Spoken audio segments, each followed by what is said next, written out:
You represent the great entrepreneurial spirit people possess.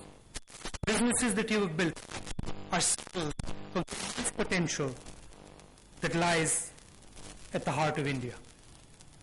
But before I begin, I want to tell you a little bit about how I'm feeling. Let me begin by acknowledging that we didn't really hit a 6 in the last elections. We didn't do as well as we expected, and I get the sense, I now understand what it feels like when you go to some of your AGMs with bad news. The recently held elections have made their point. We need to have the foresight and humility to accept the messages being expressed to us without resorting to the usual excuses. A political party's strength lies in the voice of those it represents. We will listen to those voices. The Congress party has long prided itself in this very ability and has used it to rise from adversity time and time again. We will renew ourselves and will fight strong and confident in order to protect the values of tolerance and compassion that are the essence of India. You are the stakeholders of the Congress party, and our bonds with you go back a long, long time. They go back to 1931, when Mahatma Gandhi, our leader, addressed FICCI at your 4th annual general meeting. We have charted the growth of our nation side by side. You understand the global economic environment well. Listening to your voice and heeding it is imperative. Over the last few months, many of you have spared time to come and meet with me. You've discussed your views with me, and for this, I'm very grateful. I'm in complete agreement with the need for the regulatory system to be rapidly and radically organized. Frankly, there are absolutely no excuses for the length of time required to clear some of these projects. You struggle in your work, and it is not acceptable that projects take long periods of time to be passed. We're a fast-moving economy. We cannot allow you to be held back by slow decision-making. Accountability has to be clear, it has to be fixed, and it has to be time-bound. The Cabinet Committee on Investment and the Project Monitoring Group are a recognition of the need to speed up these clearances. Some 300 projects with an investment of over 5 lakh crores, about 5% of GDP, have been cleared. Sectors affected by delays in clearances, such as power, petroleum and mining, have been the biggest beneficiaries of this focused approach. Of course, many projects are still stuck, some for good reason and some for no good reason at all. However, much of the information about these cleared projects remains obscured from the public domain. Unfortunately, good news about this government doesn't seem to sell newspapers these days. Many of you expressed your frustration with environmental clearances that are delaying projects unduly. There is excessive administrative and judicial discretion. The loopholes are so big that you can drive a truck through some of them. Environmental and social damage must be avoided, but decisions must also be transparent, timely, and fair. Accessing land is difficult, and it's time-consuming. It's a struggle.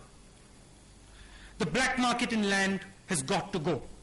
We need to build a robust and open real estate market so that businesses, especially small startups, have affordable access to land. The UPA government is considering a natural resource investment SPV.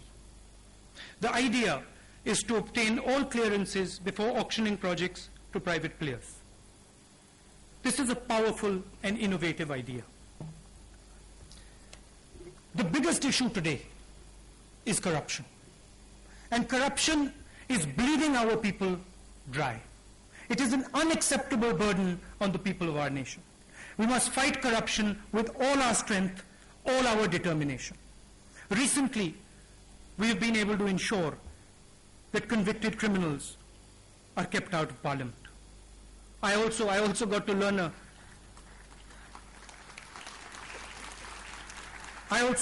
lesson. I learned that it is not polite to ask for ordinances to be torn up and thrown into the dustbin. This week we took a huge step, a massive step. We passed the Lokpal Bill. But as I have said on numerous occasions, this is not about one bill.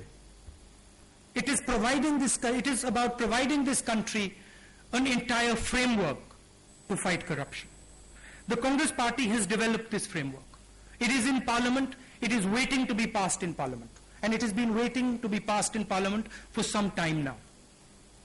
There are a number of bills, there are a number of revolutionary bills that would seriously impact corruption in this country. I'm going to tell you about two of them. The amendment to the Prevention of Corruption Act will protect honest officers, officers who today are crushed.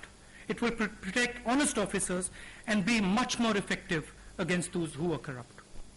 And my personal favorite, what I call the RTI of governance, the Grievance Redressal Bill.